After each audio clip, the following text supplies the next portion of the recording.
좋습니다. 감성 경영론 9주차 9-1 커뮤니케이션의 장애 요인에 대해서 오늘 수업하도록 그렇게 하겠습니다. 그리고 9주차에는 커뮤니케이션 장애 요인하고 그 다음에 감성 커뮤니케이션 그리고 효과적인 감성 커뮤니케이션을 어떻게 할 것인가 하는 부분입니다. 8주차에서 커뮤니케이션에 대해서 배웠는데 오늘 9-2와 9-3은 감성 커뮤니케이션은 어떤 것인가 하는 내용에 대해서 이야기하도록 그렇게 하겠습니다. 늘 그랬듯이 전주차를 한번 복습하고 전체적인 내용을 복습하고 다시 9-1로 돌아오도록 그렇게 하겠습니다.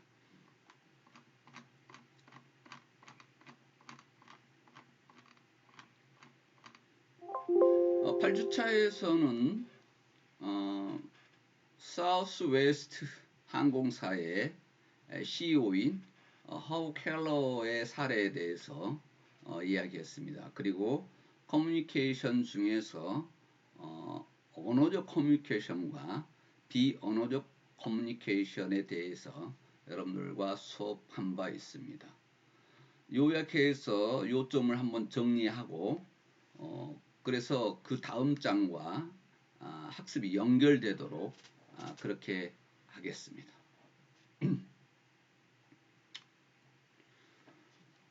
컬러 허브의 아주 중요했던 내용은 보스날을 대비해서 직원들이 돈을 모아가지고 광고를 실었는데 그 광고는 직원들이 종업원들이 CEO에게 쓴 편지였습니다. 그 내용인즉슨 허브 감사합니다. CEO에게 감사하다고 했죠. 그래서 이름을 기억해주고 소화물 적재를 직접 도와주고 말에 관심을 가져주고 그리고 파티에서 노래 불러주고 친구처럼 이렇게 대해준 것들 이런 것들이 감사하다고 직원들이 광고를 낸 것이 아주 크게 일화로 전해진 그런 내용을 우리가 볼 수 있었습니다. 이렇게 감성 경영을 한 사례를 여기서 이야기하고 있죠. 근데 더욱이 이 CEO 성공 여부는 크게 두 가지가 좌우한다 이렇게 했습니다.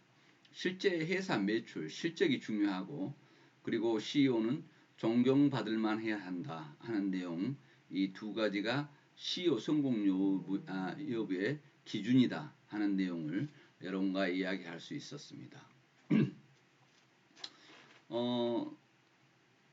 칼라 하브는 원래 변호사였죠. 그랬는데 지역 항공사가 파산 정리 절차를 밟을 때 그걸 돕기 위해서 갔는데 거기에서 거기 있던 CEO와 함께 이야기를 듣고 살려보자 회사를 이렇게 해서 시작을 하게 됩니다.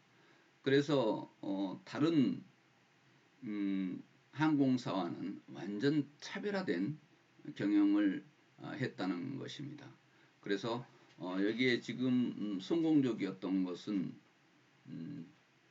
멀리 갈 게 아니라 국내선 단거리 노선만 운영을 했고 그래서 단거리 노선을 운영하면서 단거리 노선을 잠시 이 비행기를 타는데 필요 없는 음료 제공이라든가 기내식 제공 서비스를 없애고 그리고 짧게 가는데 뭐 예약제라든가 지정 좌석제를 없애서 45분 걸리던 탑승 대기 시간을 이 15분으로 줄이고 또 기내 안에서 다양한 유머 놀이 이벤트를 추진하는 아주 독특한 경영을 해서 성공했던 감성 경영의 대표적인 사례다 이렇게 보면 되겠습니다. 뭐 재미있는 유머거리 내용들이 아주 다양하게 여기에서 진행됐던 것을 여러분들과 이야기한 바 있습니다.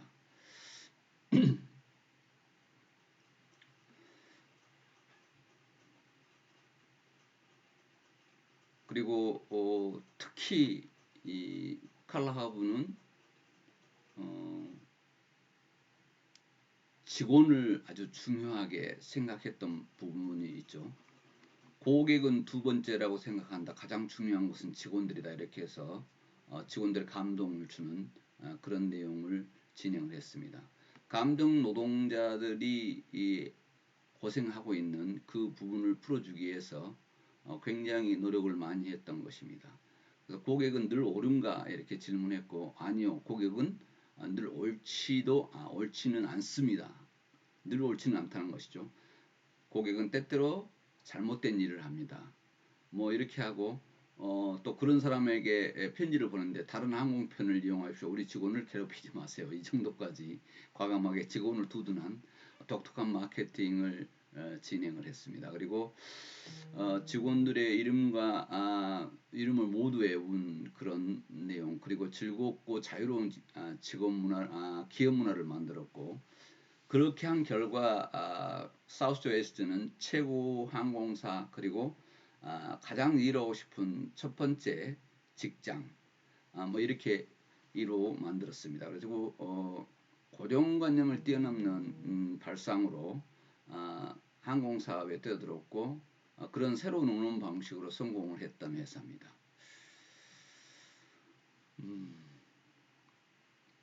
그래서 감성 경영이 얼마나 중요한가 하는 부분의 내용을 이야기했습니다. 그 다음에 커뮤니케이션인데요. 여기저기서 오늘날의 그 커뮤니케이션이 더욱 크게 이야기되고 있습니다. 커뮤니케이션은 다시 한마디로 이야기하자면 의사소통인데요. 의사소통을 얼마나 잘할 것이냐, 그리고 일방으로 할 것인가 양방으로 할 것인가 하는 부분에도 되고요. 언어적 커뮤니케이션을 할 것인가 비언어적 커뮤니케이션을 이룰 것인가 하는 부분, 이런 내용들을 다양하게 한번 수업해 보도록 그렇게 하겠습니다. 그래서 경영자와 리더들은 구성원들의 커뮤니케이션 과정을 이해하고 의사소통을 효과적으로 하는 것이 필요하다는 내용 때문에 커뮤니케이션은 감성 경영에서도 아주 중요한 덕목으로 이렇게 뽑혀 있습니다.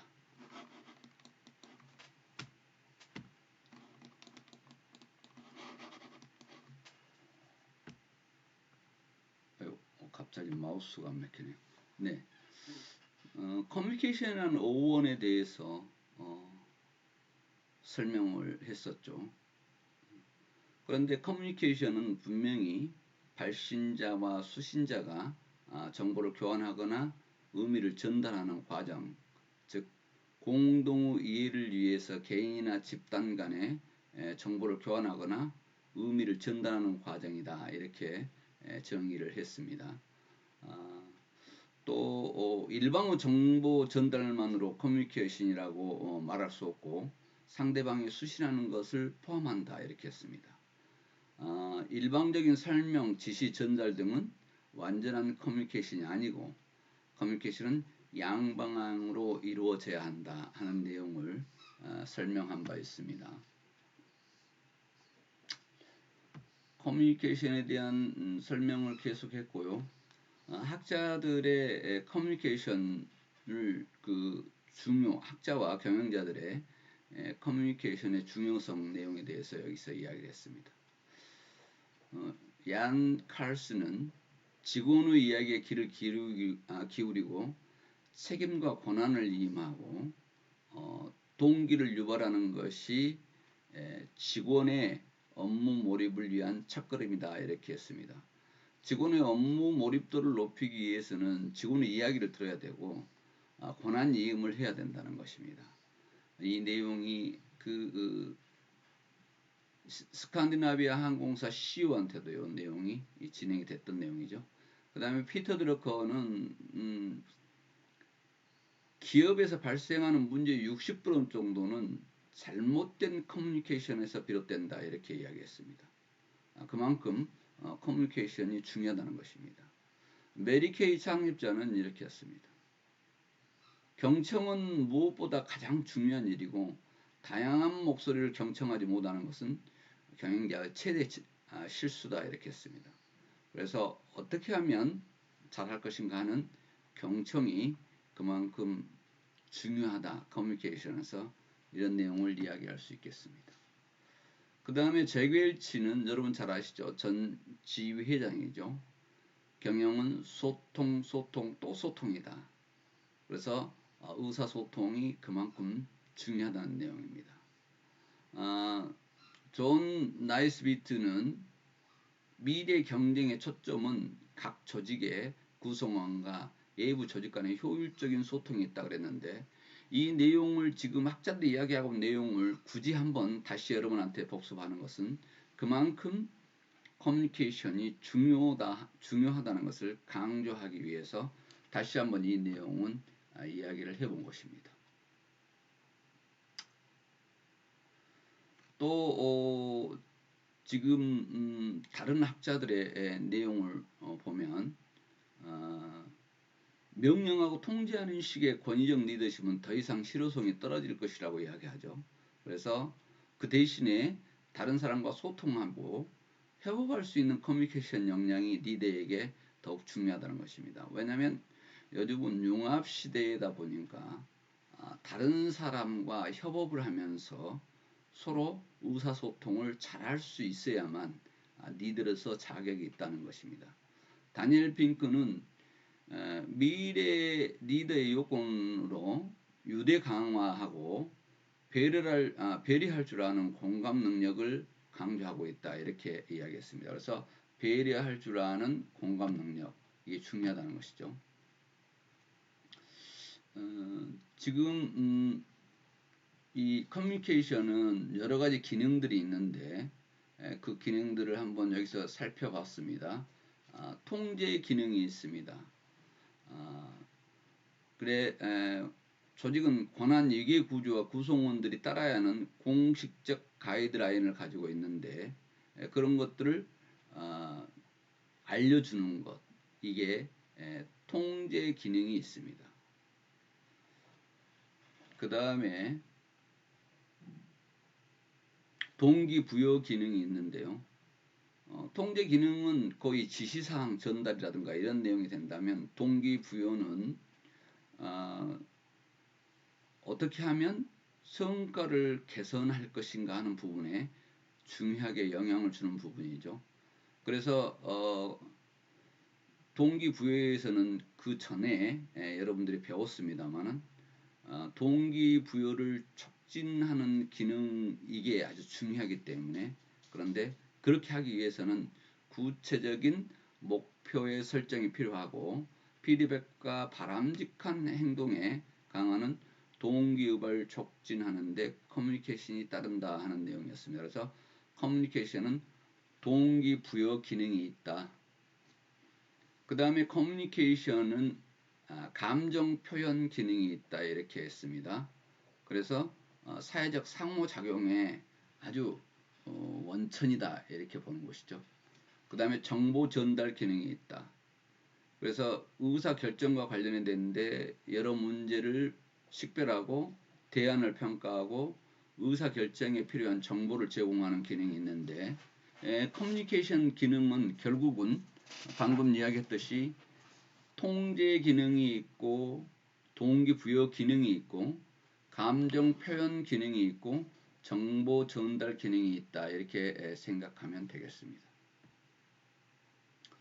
그 다음에 커뮤니케이션 수단 중에는 언어적 커뮤니케이션과 비언어적 커뮤니케이션이 있는데요.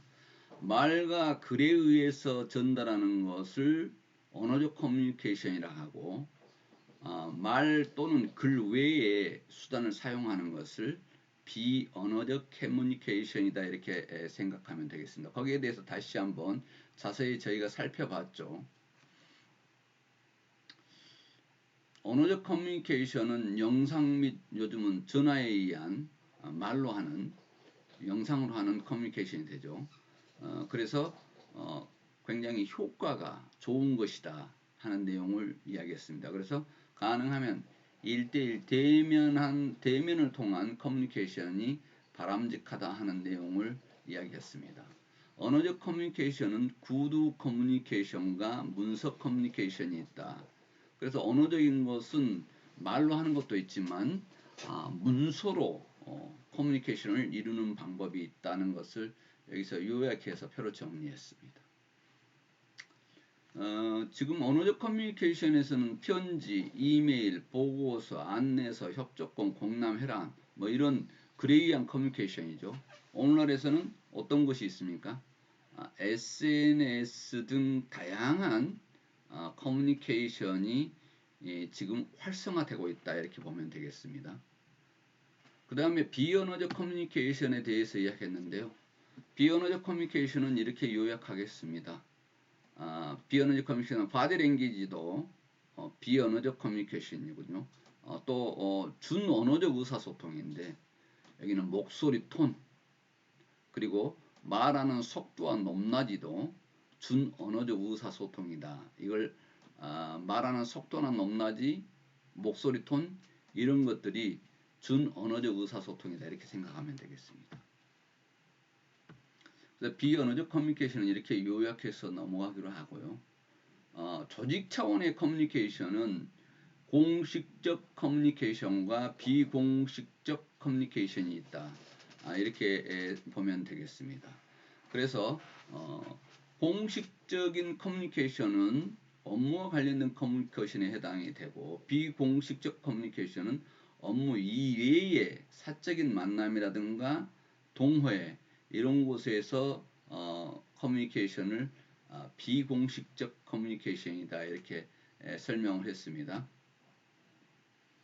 그래서 조직 차원의 커뮤니케이션을 보면 공식적 커뮤니케이션과 비공식적 커뮤니케이션인데 공식적 커뮤니케이션은 상황적 커뮤니케이션, 하향적 커뮤니케이션, 수평적 커뮤니케이션, 대각적 커뮤니케이션이 있는데 비공식적 커뮤니케이션은 그래프바인이다. 보드 덩굴과 같은 자연스러운 커뮤니케이션, 공식적이 아닌 비공식 커뮤니케이션에 대해서 여러분들한테 설명한 바 있습니다.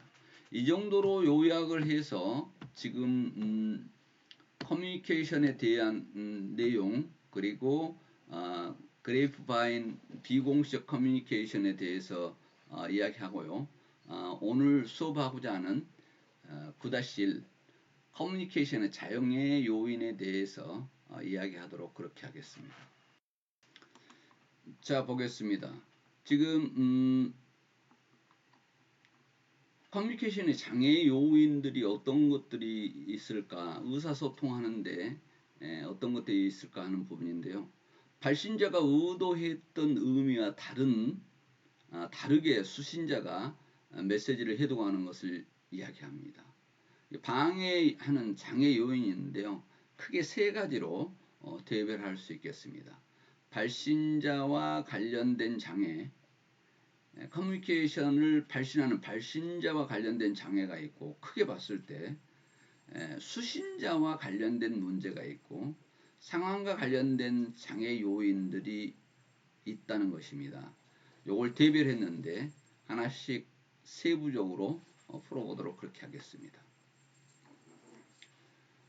목적의식의 부족인데 발신자 관련했을 때 목적의식의 부족입니다. 발신자가 뚜렷한 목적의식 없이 커뮤니케이션 하면 수신자가 일관성 없는 메시지 전달로 인해서 메시지 내용이 불명확하게 전달될 수가 있다는 것입니다. 그래서 목적의식이 명확해야 된다. 그리고 커뮤니케이션 기술 부족인데요. 커뮤니케이션 하는 테크닉이 부족하다는 것은 부적절한 단어를 선택하거나 또 전달 경로가 적절하지 않았거나 아니면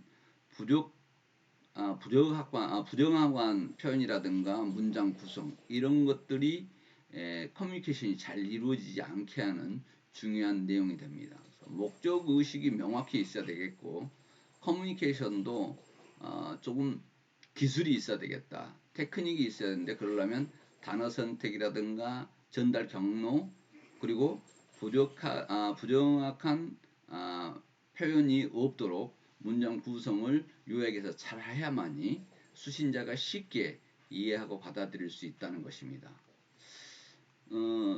또 감수성 부족인데요.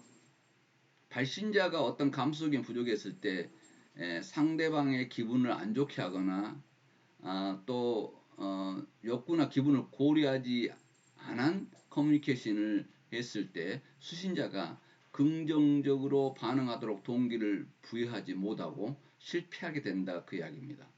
그래서 감수성 부족이 있는데 상대방의 기분을 나쁘게 하지 않고 상대방이 요구하는 내용, 상대방의 기분을 생각해서 의사소통을 해야 되고 그렇게 해야만 성공적인 커뮤니케이션을 이룰 수 있다는 이야기입니다. 그리고 증거 틀차례인데요. 사람들마다 사물의 인식이라든가 해석하는 기준이 다르기 때문에 상대방도 자신과 같이 해석할 것이라는 오류를 범해서는 안 된다는 것입니다. 사람마다 생각이 틀릴 수 있다는 생각을 가지면서 늘 그 내용을 진행해야 된다는 것이죠. 그래서 지금 계속해서 발신자와 관련된 장애를 이야기하고 있습니다. 발신자와 관련된 장애인데요. 신뢰가 부족했을 땐 더더욱 의사소통이 힘들어집니다. 그 사람을 믿을 수 있어? 그 사람이 발신한 정보를 믿을 수 있어? 이렇게 나온다는 거죠. 그 다음에 필터링이라고 그러는데요. 정보나 메시지를 수신자에게 호의적 또는 긍정적으로 지각할 수 있도록 정보를 조작하는 것입니다. 발신자가 의도적으로 수신자에게 듣기 좋아하는 메시지만 전달하고 부정적 정보는 필터함으로써 커뮤니케이션에 문제가 생기는 경우가 있습니다. 그러니까 좋아하는 말만 하고 싫어하는 내용이라든가 부정적인 내용은 전달 안 했을 때 실질적으로 전달돼야 될 내용이 전달이 안 되는 경우가 있다는 얘기죠. 이런 내용들은 지금 다양한 사례들이 있는데 이 내용도 한번 나중에 살펴보도록 그렇게 하겠습니다.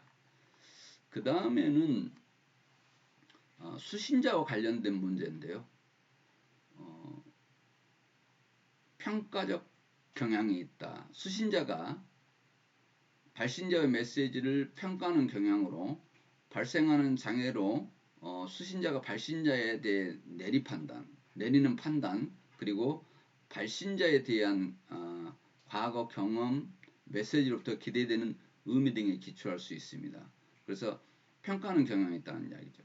수신자가 발신자에 대해 저 사람 믿을 수 있어? 아까 그 신뢰성하고 똑같은 내용이죠. 라는 인식이 있는 경우 발신자의 메시지가 왜곡되거나 객관적으로 받아들이지 않게 된다는 것입니다. 그래서 수신자가 메시지를 평가하는 경향 여기에서 문제가 생길 수가 있다 하는 내용입니다. 그 다음에 수신자와 관련된 문제에서 고정관념인데요. 수신자가 고정관념을 가지고 있으면 메시지를 건성으로 듣고 성급한 판단을 하기 쉽다 하는 내용입니다. 수신자가 미리 이 고정관념을 가지고 있었을 때 발신자에 대한 고정관념을 가지고 있었을 때 절대 커뮤니케이션이 제대로 이루어지기 쉽지 않다 하는 내용입니다. 그 다음에 선택적 결정인데요. 이게 수신자들은 상당히 모든 커뮤니케이션을 선택적으로 들으려 합니다. 그러니까 자신이 관심 있는 내용만 듣고 듣기 싫은 말은 듣지 않으려는 그런 경우 이런 경우가 수신자와 관련된 장애 요인이다 이렇게 생각하면 되겠습니다. 광고도 마찬가지죠. 뭔가 광고에서 메시지를 전달하는데 나한테 필요한 것이면 듣지만 필요 없는 것은 그냥 그렇게 반복되게 나오지만 지나쳐 버리는 뭔가 광고는 메시지를 지금 시청자와 소통하기 위해서 준 건데 필요한 것만 받아들입니다. 이게 지금 보통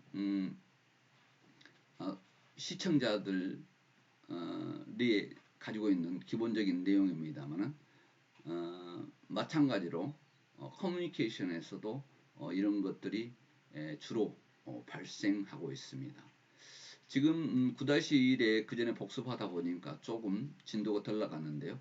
9-2에서 연결해서 여러분들과 이야기하도록 그렇게 하겠습니다. 그래서 수신자와 관련된 문제, 선택적 결정, 그 다음에 반응 및 피드백 부족 내용은 9-2에서 같이 다시 한번 이야기하도록 그렇게 하겠습니다. 여러분 비대면 강좌 듣느라고 수고가 많습니다. 어떻게 하면 여러분들이 이해가 더 쉬울까 하는 내용으로 늘 고민하고 있습니다. 그래서 여러분 의견들을 많이 반영을 하고 있습니다. 의견이 있으면 언제든지 편하게 주시고 여러분들이 어떻게 하면 더 수업을 편하고 수월하고 또 원활하게 그리고 또 잘 이해할 수 있을까 하는 부분을 교수는 늘 노력하겠습니다. 비대면 강좌 듣느라고 대단히 수고했습니다.